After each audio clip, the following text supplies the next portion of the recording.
مستقبل کے موڑ کے لیے ایک نیا حوالہ۔ سردار مظہر علی لاشاری کا نام اہل علم و ادب کے لیے اجنبی نہیں۔ ان کی صحافیانہ مہم جوئی سے تو اب ایک زمانہ آگاہ ہے کہ ہر روز نوائے وقت کے صفحات پر خبروں اور ہفتہ میں ایک آدھ بار سیاسی ڈائری یا علاقائی مسائل کے تذکرے کے ساتھ مظہر لاشاری کے ذہن اور قلم کی کاوشیں قارئین کرام کی توجہ کا مرکز بنتی ہیں۔ تاہم زیر نظر سطور میں ایک اور محاذ پر ان کی فتوحات کا تذکرہ مقصود ہے جو عام طور پر نوائے وقت کے قارئین اور تاریخ و ادب کے طالب علموں کے لیے خبر کا درجہ رکھتا ہے۔ مظہر علی لاشماری کا شمار بلا شبہ نسلی تفاخر سے سرشار ان لوگوں میں ہوتا ہے جن کو اپنے ماضی اور آباء و اجداد کے تذکرے سے عشق ہے۔ ان کے اندر چھپے ہوئے ایک بے چین بلوچ نے انہیں اس وقت تک چین نہیں لینے دیا جب تک انہوں نے تاریخ کی تنگنائیوں میں بکھرے ہوئے بلوچ تاریخ کے سنگریزوں کو شبانہ روز محنت سے چن چن کر اور پھر وقت کی گرد میں چھپے ہوئے قدیم اور ضخیم حوالوں کی کسوٹی پر کھا کر انہیں آبدار موتیوں کی شکل میں ایک کتاب کی مالا میں کھو نہیں دیا۔ بلوچ ایک قدیم نسل ہے اور اس کی اصل روٹس کا سراغ لگانا آسان نہیں تھا، تاہم مظہر لاشاری نے ایک علمی بحث کے ذریعے جس میں جگہ جگہ حوالوں کے ستون کھڑے کیے ہیں، ایک ایسی عمارت ضرور تعمیر کر دی جس کی دیواروں پر تاریخ کے طالب علموں کے لیے اپنے رستوں کی نشائیاں ضرور موجود ہے جن کے ذریعے بلوچوں کے ماضی کے اندر بہت دور تک سفر کیا جا سکتا ہے، اور سفر کو خوبصورت اور خوشگوار بنانے کا سامان بھی کتاب کے اندر موجود ہے۔ کوئی کتاب بھی کبھی مکمل نہیں کہی جا سکتی۔ ہر لکھنے والا اپنے زاویہ نگاہ کو پیمانہ بنا کر الفاظ مانی کا جہاں آباد کرتا ہے، تاہم یہ ضرور کہا جا سکتا ہے کہ زیر نظر کتاب کو ایک مستند تاریخ بنانے کے لیے مظہر لاشاری نے قابل ذکر فریزی سے کام لیا ہے۔ بلوچ تاریخ کے سفر میں ان کے ساتھ چلتے ہوئے ان سے چیدہ چیدہ باتیں سنتے ہیں۔ کہتے ہیں صدیوں سے سندھ اور پنجاب کے تمام علاقوں میں بلوچ پائے جاتے ہیں۔ ان کا نفوذ ان تاریخی ادوار کی یاد دلاتا ہے جب بلوچوں کے دو مشہور قبائل رند اور لاشاریوں کی آپس میں گوہر نامی ایک خوبرو عورت کی خاطر لڑائی شروع ہوئی تھی جو پورے 23 سال تک جاری رہی تھی۔ ایک اور مقام پر کہتے ہیں بدرالدین نے بلوچوں سے 44 بولکوں سے مطالبہ کیا کہ ہر بولک ایک ایک لڑکی شاہی حرم میں داخل کرے۔ بولک نے بظاہر رضامندی کا اظہار کیا، لیکن لڑکیاں بھیجنے کی بجائے انہوں نے 44 لڑکوں کو زنانہ لباس پہنا کر بادشاہ کی خدمت میں روانہ کیا اور اس کے عذاب سے بچنے کے لیے اس کی اقلیم سے نکل بھاگے۔ بادشاہ نے ان لڑکوں کو تو واپس کر دیا، لیکن خود ان کے تعاقب میں کیچ ہو کر ان کی طرف روانہ ہوا جہاں بھی اسے بلوچوں کے ہاتھوں شکست ہوئی۔ مزاریوں میں دو نام بڑے معتبر گزرے ہیں، ایک سردار امام بخش اور بہرام خان۔ ان دونوں سرداروں کے زمانے میں مزاریوں کی مہمان نوازی مشہور تھی۔ ہر دو سرداروں کے ہاں رجحان میں مہمانوں کے لیے 200 بستر ہر وقت تیار ہوتے، لیکن پھر بھی بعض اوقات مہمان خانہ میں اس قدر ہجوم ہوتا کہ مہمانوں کے لیے اور خیمے نصب کرنا پڑے۔ بلوچ قبائل میں انتقام گیری کا جذبہ اتنا شدید ہوتا کہ کسی خاندان کے سب والد مرد مارے جاتے تو مرنے والوں کی عورتیں اپنے بچوں کو بچپن ہی سے قاتلوں کے ازبر کراتی رہتی ہیں۔ رند سردار بیجار خان ولیدی قبیلہ کے ہاتھوں مارا گیا تو اس کے بدلے میں بیجار خان بھی لکھتے اچانک ان کے اندر سے ایک لاشاری نکلتا ہے جو ان کے قلم کو پکڑ لاشاریوں کو بالا دست رکھنے کے لیے اکساتا ہے، مگر مظہر اسے تاریخی حوالوں کے کوڑے سے پٹوا کر واپس بھجوا دیتے ہیں، تاہم جانے سے پہلے وہ 2-4 جملے اپنے مطلب کے لیے لکھوا ہی دیتا ہے۔ کتاب میں بلوچوں کے زوال اور ان کے اسباب پر بڑی فراخ دلانہ اور علمی انداز کی بحث موجود ہے، اور واضح طور پر اندازہ ہو جاتا ہے کہ مصنف نے بجائے ناقابل قبول جواز پیش کرنے کے حقائق کو ہی اپنی تحریر کی بنیاد بنایا ہے۔ کوہ سلیمان کے دامن، بلوچستان کے پہاڑوں اور سندھ کے میدانوں میں عرصہ تک سنگلاخ زمینوں اور میدانوں کو گھوڑوں کی ٹاپوں سے پر رونق بنانے والی قوم کے ماضی اور حال کے شب و روز پر سردار مظہر لاشاری کی کتاب بلوچ تاریخ پر پہلی کتاب نہیں اور نہ ہی اسے آخری سمجھنا چاہے۔ ان سے پہلے بھی اس موضوع پر قلم اٹھائے گئے ہیں اور آئندہ بھی اس پر لکھا جاتا رہے گا، تاہم ہر کتاب ایک حوالہ بنتی ہے۔ اس پر جتنی بھی کتابیں لکھی جائیں گی اس میں مظہر علی لاشاری کا حوالہ ناگزیر ہوگا۔ اس طرح انہوں نے کتاب کی شکل میں جہاں اپنی نسل کا ایک فرض چکایا ہے، وہاں اپنے لیے بھی ایک مستقل اور قابل احترام مقام پیدا کیا ہے۔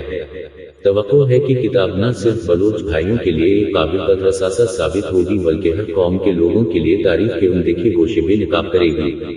ہم توقع کرتے ہیں کہ جناب مظہر علی لاشاری کی یہ کتاب ایک سلسلے کی پہلی کتاب ثابت ہوگی اور وہ تحقیق و جستجو کا یہ سلسلہ جاری رکھیں گے کہ عزیزوں نے بلیدیوں کے سردار جیت خان کو پکڑ کر ایک بلند چٹان سے سر کے بل نیچے پھینک دیا اور آتش انتقام کو مزید ٹھنڈا کرنے کے لیے اس کا سرطن سے جدا کر کے کاسا سرکو پیالہ میں بدل دیا، جو مدت تک بیجار خاندان میں پیالہ کے طور پر استعمال ہوتا رہا۔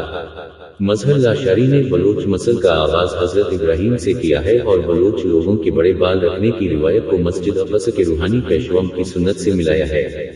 ہر قوم کی طرح بلوچوں نے بھی مستقل ٹھکانوں کی تلاش میں نگر نگر کی خاک چھانی ہے۔ ان کا ایک سفر شام کے شہر حلب سے شروع ہوا جو ایران سے ہوتا ہوا مکران اور پھر ہندوستان کے دوسرے علاقوں میں اپنے اختتام کو پہنچا۔ بلوچ تاریخ جنگ و جدل سے بھری پڑی ہے، ہتھیار بلوچ کا زیور ہوتا ہے۔ اس پر کتاب میں تفصیلی تذکرہ موجود ہے جو بہت دلچسپ ہے۔ بلوچوں کی آپس میں لڑائیاں بھی کتاب کا حصہ ہیں۔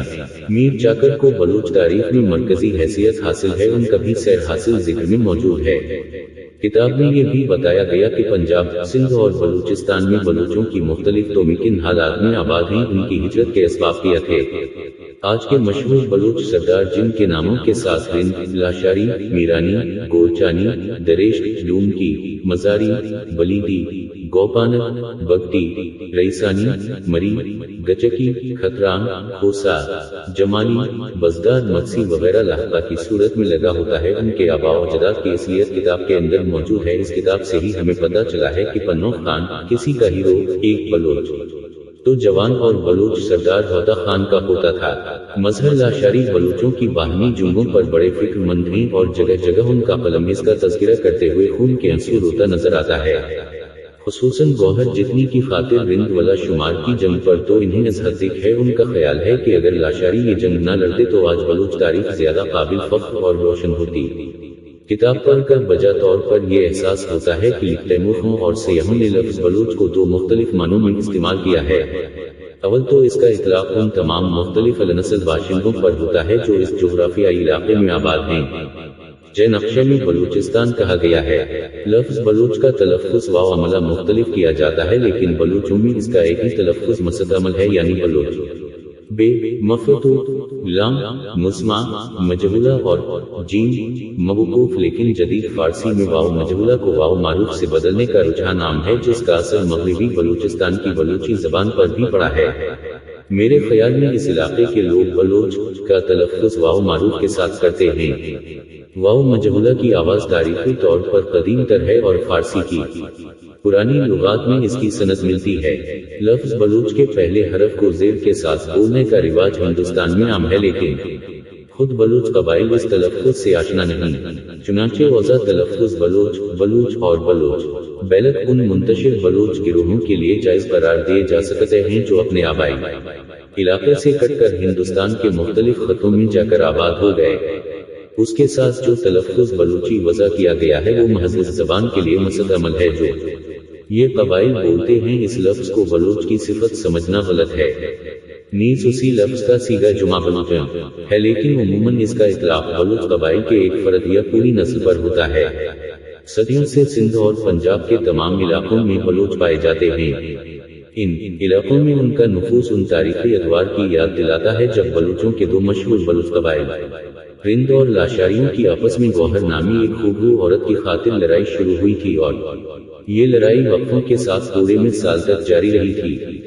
مکران اور سیستان کے قبائل کا ڈھانچہ کم و بیش وہی ہے جو کوہ سلیمان کے آس پاس بسنے والے قبائل میں مروج ہے۔ بہت سے قبائل نام مثلاً بندہ ہوتا، لاشاری، بگسی، بلیدی دونوں علاقوں میں رائج ہیں۔ بلوچوں میں ابھی تک قبائلی نظام برقرار ہے۔ ان کا علاقہ کوہ سلیمان کے جنوب میں 31ویں بلد سے شروع ہو کر کچھی کے میدان تک پھیلا ہوا ہے۔ مغرب کی جانب اس کی حدود آلبشہ بولان تک ہیں۔ کچھی کا میدان ہمارے نقشے میں گنداوا یا کچھ گنداوا کا نام دیا گیا ہے، اس علاقہ میں شامل ہے۔ کچھی کے مشرق میں دوسری جانب کوہ سلیمان اور دریائے سندھ تک پھیلا ہوا علاقہ بھی کم و بیش سلیمانی بلوچوں کا مسکن ہے۔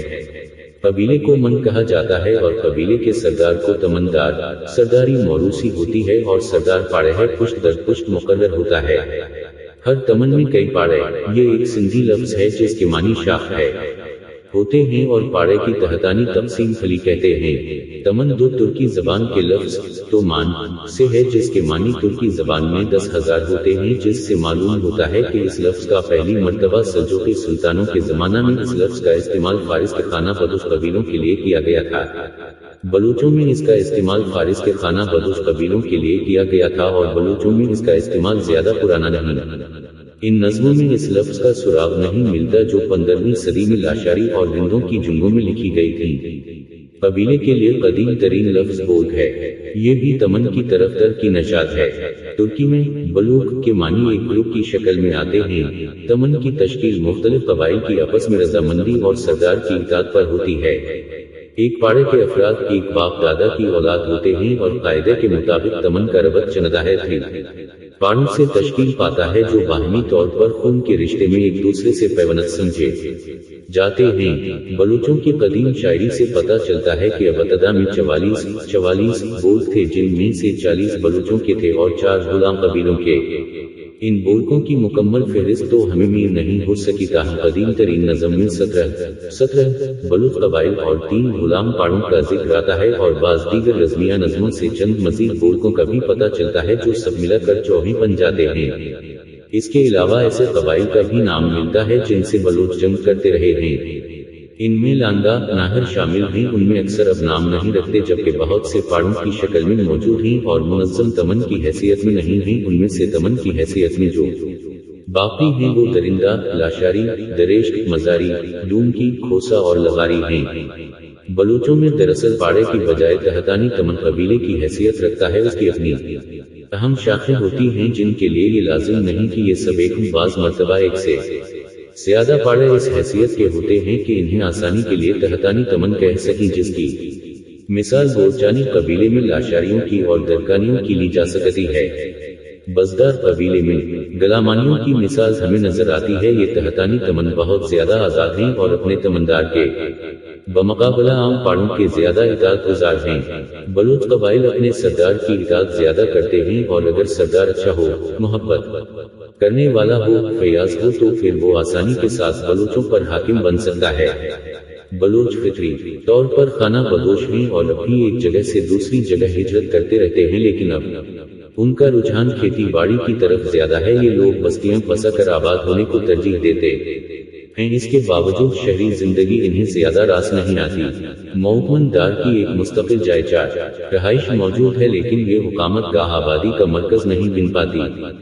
جہاں سردار نے حکامت اختیار کی وہ جگہ پہلے ہی سے ایک شہر کی حیثیت رکھتی ہے۔ انہیں کھلی فضا زیادہ پسند ہے۔ ان کی بستیوں میں پتھروں اور گارے کے بنے ہوئے گھر ہوتے ہیں۔ پہاڑوں میں جہاں ان کی آبادی خانہ بدوشوں پر مشتمل ہے، ان لوگوں کی بستی جنہیں بلوچی میں بلک کہتے ہیں میں ہوتی ہے۔ دو جنہیں پتھروں کی اونچی دیواریں کھڑی کر کے تعمیر کر لیا جاتا ہے۔ جب بلوچ کسی چراگاہ کی طرف روانہ ہوتے ہیں تو چٹائیوں کی چھتیں لپیٹ کر سانس لے احاطے کی شکل لی جاتی ہیں اور دیواریں دوبارہ استعمال کے لیے رہنے دی جاتی ہیں۔ گائے، بکریاں اور بھیڑوں کے گلے ان کی اصل دولت ہیں۔ یہ لوگ قالین سازی اور کشیدہ کاری کے فن سے بخوبی آشنا ہوتے ہیں، جسے دیکھ کر ہر شخص ترکمان قبیلے سے ان کا مقابلہ کرنے پر مجبور ہو جاتا ہے، اور یہ خیال گزرتا ہے کہ تاریخ کے کسی دور میں ان کا کوئی نہ کوئی تعلق اس قبیلے سے ضرور رہا ہوگا۔ یہ ہیں بلوچ قبائل جن کا ذکر اکثر بیشتر سیاحوں اور سرحدی افسروں نے یہ تفصیل کیا ہے، جن میں پوشگر، فریر اور میسن سے لے کر سرٹی ہولج، جیمس اور میجر مولس ورڈ سائکس وغیرہ شامل ہیں۔ اب میں جس مسئلہ پر غور کرنا چاہتا ہوں وہ دراصل اس قابل ذکر نسل کی تاریخ اور حسب و نسب ہے۔ دوسرے لفظوں میں یہ معلوم کرنا ہے کہ انسانی نسل کی کئی شاخ سے تعلق رکھتے ہیں اور موجودہ علاقے میں جہاں وہ آباد ہیں ان کا نفوذ کب اور کیوں کر ہوا۔ محققین کی متنوع آراء کی روشنی میں ان کے حسب و نسب کے متعلق مندرجہ ذیل نکات سامنے آتے ہیں۔ ایک، یہ نسلہ ترکمان ہیں، اس خیال کی وکالت پوشگر تیس اور خانیکوف نے کی ہے۔ دو، یہ نسلہ عرب ہیں، غالبا یہ نظریہ سیاحوں نے عمومی طور پر پیش کیا اور سرٹی ہولچے نے اس کی نہایت شدوا و ملا سے وکالت کی ہے۔ تین، یہ نسلہ راجپوت ہیں، اس خیال کا اظہار ڈاکٹر بیلو نے کیا ہے۔ چار، یہ نسلہ ایرانی ہیں، اس خیال کی تائید سر آربرین لین، الف پینگل اور دوسروں نے کی ہے۔ یہ مختلف نظریات ہیں جو یورپی مورخین نے اپنے نقطہ نظر سے بلوچوں کے بارے میں بیان کیے ہیں، لیکن کسی ایک مورخ نے بھی آپس میں اتفاق نہیں کیا بلکہ مختلف نظریات بیان کیے ہیں۔ اب اس بارے میں سب سے پہلے میں ڈاکٹر بیلو کے نظریہ کے بلوچ راجپوت ہیں اس کی وضاحت کرتا چلوں کہ یہ نظریہ ڈاکٹر بیلو نے سراسر غلط نتائج سے اخذ کیا ہے۔ راجپوتوں کے ساتھ بلوچوں کا دور کا بھی واسطہ نہیں رہا۔ راجپوت خالص ہندوستانی قوم ہے جبکہ بلوچ شام کے علاقہ طلب سے آئے ہوئے ہیں، اور تاریخی طور پر ان دونوں قوموں کے رسم و رواج چہرے مہرے سے بھی صاف پتہ چلتا ہے کہ راجپوت اور بلوچ دونوں علی رتوں میں ہیں۔ بلوچوں کے کا اصل مسکن حلب اور بحر کیپین سے شروع ہو کر ایران اور پھر کیچ مکرون ہی رہا ہے، جبکہ ہندوستان میں ان کی آمد کا سلسلہ 15ویں صدی میں شروع ہوتا ہے، اور اس زمانہ میں ان کی اس ہجرت کا سبب ہندوں اور لاشاریوں کی آپس میں خانہ جنگی تھی، وگرنہ اس سے پہلے تو بلوچ کہیں بھی ہمیں ہندوستان میں نظر نہیں آتے۔ اس لیے ڈاکٹر بیل کا نظریہ بالکل غلط اور جھوٹ پر بنی ہے۔ اب اگر پوٹنگر کے نظریہ کو دیکھیں تو وہ بلوچوں کو ترکمانوں سے ملاتا ہے۔ یہاں پر پونگر بلوچوں کے چہرے میں عربوں کے خطبہ و حال کو نظر انداز کرتا ہے اور زیادہ زور ترکمانوں اور منگولوں پر دیتا ہے، جو کہ کسی بھی صورت میں آپس میں مناسبت نہیں رکھتا۔ ہاں، ایک بات میں بلوچوں کے اندر ترکمانوں کی جھلک ضرور نظر آتی ہے، اور وہ ان کے رسم و رواج اور خانہ بدوش پن ہے، لیکن یہاں پر یہ بات بھی مد نظر رکھی جائے کہ صحرائی علاقوں میں اکثر خانہ بدوش قبائل کے رسم و رواج تقریبا ایک جیسے ہوتے ہیں۔ یہ اثر ان پر آپس میں اکٹھے رہتے ہوئے ظاہر ہوتا ہے، اس لیے ضروری نہیں کہ یہ ترکمان ہیں۔ یوں تو بلوچ تاریخ میں متعدد بار متعارف ہوتے رہے، لیکن تاریخ میں ان کا متعارف ہونا زیادہ مشہور اشکانیوں کے زمانے میں ہوا۔ وہ اشکانیوں کی سوار اور تیر انداز بھی ہوتے ہیں، اور بہادری اور جرأت میں بھی ان سے کسی درجہ کم نہیں ہوتے۔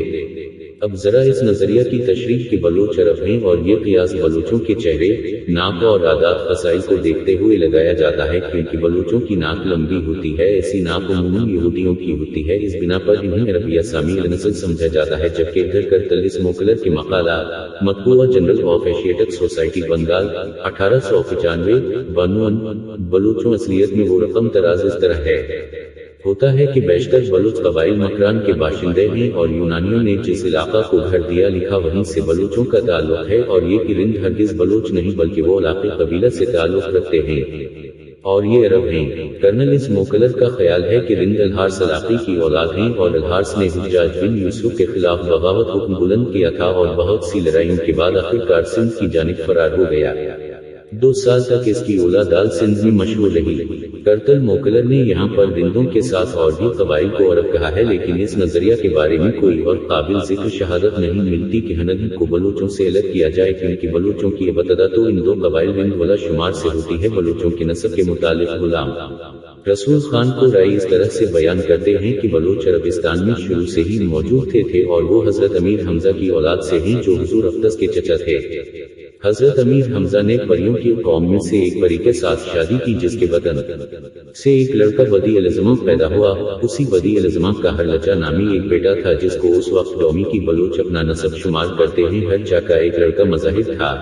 مظاہر کے دولر کے تھے، جن کے حبیب و مختار تھے۔ ان میں سے حبیب بن مظاہر کربلا کے میدان میں حضرت امام حسین کی طرف سے یزیدی فوجوں کے ساتھ لڑتے ہوئے شہید ہوئے تھے۔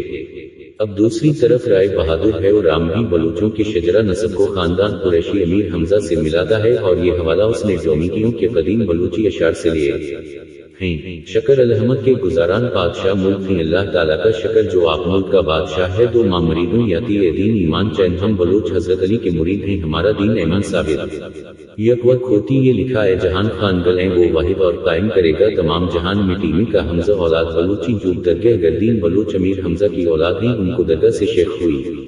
4 از جلبہ پیاز کھائیں وزیریں چورے کل بلہ پورنی معاشر سیستان مریض جانبے نے امامی نے کربو آمی جنگ کی تو ہم نے دل سے کوچ کیا، پہلے کربلا اور پھر سیستان کے شہر میں منزل کی۔ اب یہاں پر جو سب سے بڑا مغالطہ ڈومکیوں کے اشعار میں ہے وہ یہ ہے کہ حضرت امیر حمزہ کی کوئی اولاد نہ تھی، اور غلام رسول قرائی کو بھی یہی مغالطہ لے ڈوبا، کیونکہ ہمیں اسلامی تاریخ میں کسی بھی جگہ یہ واقعہ نہیں ملتا کہ حضرت امیر حمزہ نے بھی کسی جگہ غیر آدم ذات پری وغیرہ سے شادی کی ہو۔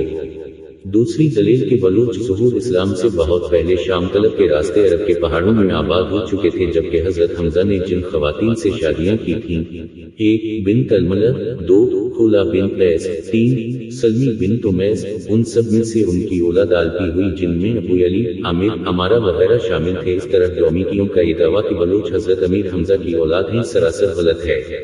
اب یہ نظریہ کہ بلوچ ایران نژاد ہیں، تو اس کے بارے میں جو رائے M.L. ڈیمز نے اپنی کتاب بلوچ قبائل میں بیان کی ہے وہ زیادہ تحقیق پر بنی لگتی ہے، اور اس میں حقائق کو تسلیم کرتے ہوئے حقیقت کا اندازہ بھی ہوتا ہے۔